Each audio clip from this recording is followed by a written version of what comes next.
తప్పు సీఎం రేవంత్ రెడ్డిది, శిక్ష మాత్రం సమగ్ర శిక్ష అభియాన్ ఉద్యోగులు అనుభవిస్తున్నారని సంగారెడ్డి ఎమ్మెల్యే చింత ప్రభాకర్ ఆరోపించారు. సంగారెడ్డి కలెక్టర్ పక్కన సమగ్ర శిక్ష అభియాన్ ఉద్యోగుల రిలే నిరాహార దీక్షలో ఎమ్మెల్యే చింత ప్రభాకర్ పాల్గొని వారికి మద్దతు తెలిపారు. ఎన్నికల సమయంలో రేవంత్ రెడ్డి అడ్డగోలు హామీలతో అన్ని వర్గాల ప్రజలను మోసం చేసి గద్దెనెక్కారని 2023 సెప్టెంబర్ 13న వరంగల్లో నిర్వహించిన దీక్షా శిబిరానికి అప్పటి టీపీసీసీ చీఫ్ రేవంత్ రెడ్డి హాజరై మద్దతు తెలపడంతో పాటు తాము అధికారంలోకి వస్తే సమస్యలు పరిష్కరిస్తామని హామీ ఇచ్చారని, కానీ కాంగ్రెస్ ప్రభుత్వం ఏర్పాటు ఏడాదైనా సమగ్ర శిక్ష అభియాన్ సమస్యలు పరిష్కరించడం లేదని ఎద్దేవా చేశారు.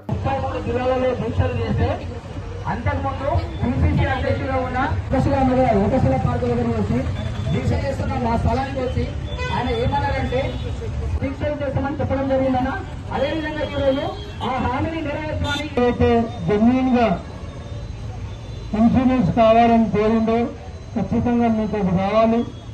మరి అదే రకంగా ఎవరైనా చనిపోతే ఏ అధికారి కూడా అధికారికంగా వచ్చి మరి పరామర్శించి అందుకైనా బెనిఫిట్ కూడా ఏమీ ఇవ్వటం లేదు. మరి ఈరోజు మీకు రెగ్యులైజ్ చేస్తున్నాము, ఖచ్చితంగా చేయాల్సిందే.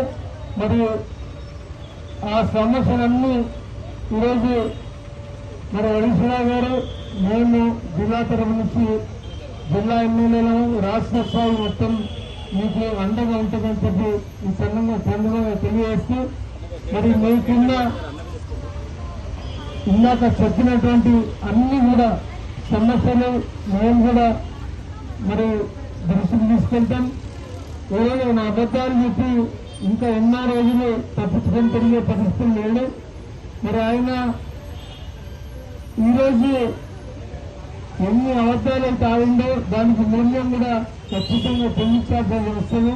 ఈరోజు రైతులకి, మహిళలకి అందరినీ మోసం చేసింది.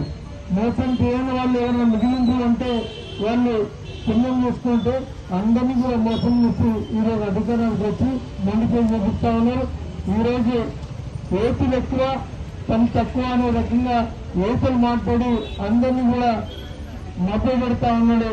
ఖచ్చితంగా మీరందరూ కూడా మీ అభిప్రాయాలు ఏకాభిప్రాయం నుంచి మీరు కలిసి ఉండాలి. కలిసి ఉంటే మీరు నిలిచింటారు కాబట్టి, విడిపోతే పడిపోతారు కాబట్టి ఎట్టి పరిస్థితుల్లో మేము మీకు అండలుంటామని తెలియజేస్తూ, మీకున్న సమస్యల పరిష్కారానికి మీరు అవకాశం మీ చేతుల్లో ఉంది. ఖచ్చితంగా ఈ ప్రభుత్వానికి తగిన బుద్ధి చెప్పే అన్ని కూడా సమస్యలు మీ చేతుల్లో ఉంటాయి. మరి ఎమ్మెల్సీ ఎన్నికల్లో ఆ సత్తా చాటుకోవాల్సిందిగా మిమ్మల్ని కోరుతూ, ఏదైనా అసెంబ్లీ మరిన్ని అప్డేట్స్ కోసం మా ఛానల్ని సబ్స్క్రైబ్ చేయండి.